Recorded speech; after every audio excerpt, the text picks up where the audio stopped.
जितने भी मत हैं, पंथ हैं, संप्रदाय हैं, उन्होंने अपने नियमावली बनाकर, अपनी एक पूजा पद्धति बनाकर, अपने एक सिद्धांत बनाकर बोला इसी पे चलना, बाकी सब छोड़ देना। कोई कहता है कि सिर्फ कृष्ण को परमात्मा मानना, बाकी सब उनके दास हैं। कोई कहता है बस शिव को परमात्मा मानना, बाकी सब उनके दास हैं। कोई कहता है ब्रह्मा को परमात्मा मानना, बाकी सब उनके दास हैं। ये क्या है? अपनी अपनी ईगो को सेटिस्फाई करने के लिए सबने अपने अपने ईश्वर बना दिए, अपनी अपनी पूजा पद्धति बना दी, अपने अपने विश्वास अंधविश्वास बना दिए, अपनी अपनी पुस्तकें बना दी और उसी को फॉलो करना। और वेदो खिलो धर्म मूलम, जो वेद ही अखिल मूल धर्म का मूल है, उसको छोड़ करके हम अलग अलग पुस्तकों में बट गए, वेदों से तो बहुत ही दूर, पता नहीं कहाँ दूर चले गए।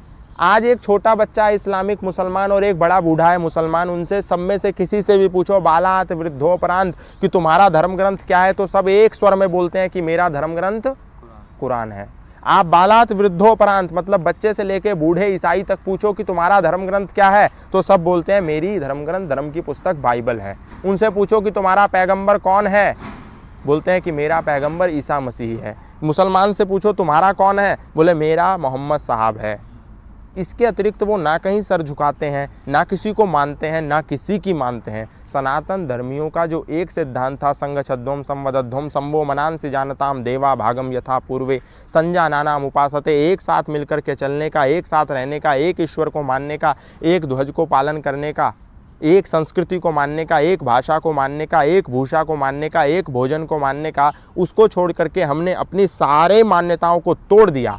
आज भी बौद्धों ने अपना सिर मुंडाना नहीं छोड़ा, आज भी मुसलमानों ने छोटा पजामा लंबा कुर्ता सिर पर टोपी लगाना नहीं छोड़ा, आज भी ईसाइयों ने अपने गले में लॉकेट पहनना नहीं छोड़ा, लेकिन आज सनातन धर्मियों ने अपने जनेऊ को, अपनी चोटियों को अपने शरीर से अलग निकाल करके फेंक दिया। तो कौन बढ़ा और कौन घटा ये हमको बताने की जरूरत नहीं है। हर मुसलमान के सिर पर टोपी है, लेकिन हर सनातनी के कंधे पर जनेऊ नहीं है। अलग अलग मालाएं, अलग अलग ताबीज, अलग अलग गंडी हमने गले में डाल ली। एक कह रहा है कि रुद्राक्ष ना पहनो, एक कह रहा है तुलसी ना पहनो। अरे जो मूल है हमारा यज्ञोपवीत संस्कार, उपनयन संस्कार, उसको तो पहनो। फिर गंडे ताबीजों में, कंठी मालाओं में बाद में लड़ लेंगे हम, पहले मूल को तो पालन करो। और ये जो आप जिस मूल संस्कृति की बात कर रहे हो, जिससे हम वाकई में दूर हो गए वैदिक संस्कृति से, उसी वैदिक संस्कृति का एक पार्ट ये भी था कि हमारे जो देश था, जो अखंड भारत था, वो भारतवर्ष के नाम से जाना जाता था। बिल्कुल, आर्यावर्त। हाँ, आर्यावर्त के नाम से। जम्मू द्वीपे भरत खंडे आर्यावर्तांतर्गते जी। ये जो बात है ये प्रत्येक यज्ञ अनुष्ठान में आती है। पंडित जी आकर के मंत्र बोलते हैं, कोई बोलता है जम्मू द्वीपे इंडिया खंडे हिंदुस्तान वर्तते, ऐसा बोलता है क्या? कोई नहीं बोलता। क्या बोलता है?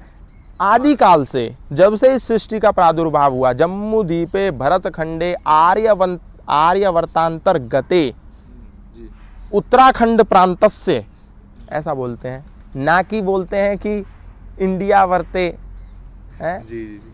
अभी जो